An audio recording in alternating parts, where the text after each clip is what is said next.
दशा माता की कहानी। एक राजा की दो रानियां थीं।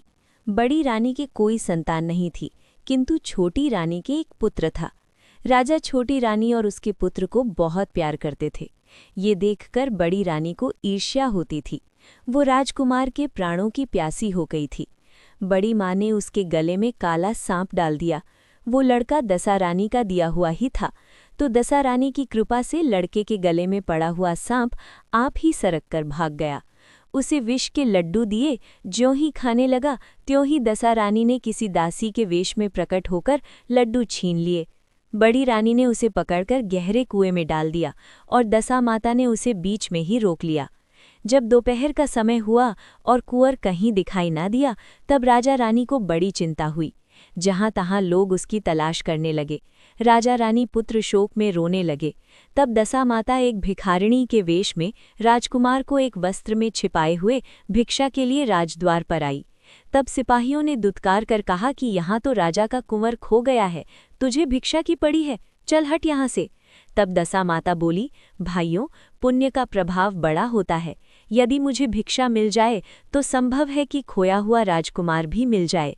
ये कहकर वो देहरी के भीतर पैर रखने लगी। उसी समय दशा माता ने एक वस्त्र में से बालक का पैर उघाड़ दिया। सिपाहियों ने समझा कि अभी कुंवर इसके हाथ में है, इसे जाने दो और कुंवर को भीतर छोड़ आने दो। उधर से बाहर आने लगेगी तब पकड़कर बिठा लेंगे। दशा माता कुंवर को लिए हुए भीतर चली गई। उसने राजकुमार को चौक में छोड़ दिया और वहां से वापस होकर चल दी। परंतु रानी ने उसे देख लिया था। उसने डांट कर कहा, तू कौन है? तूने 3 दिन से मेरे लड़के को छिपा कर रखा, तूने ऐसा क्यों किया?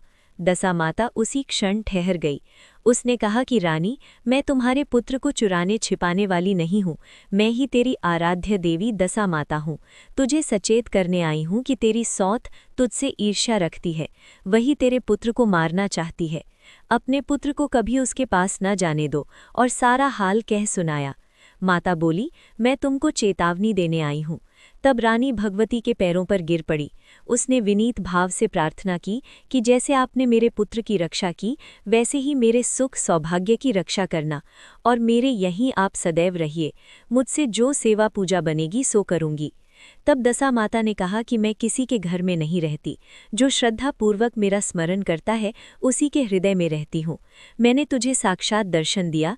इसके उपलक्ष्य में तुम सुहागिनों को न्योत कर उनको यथाविधि आदर सत्कार से भोजन कराओ और अपने नगर में तथा राज्य में ढिंढोरा पिटवा दो कि सभी लोग मेरा डोला लिया करें और व्रत किया करें।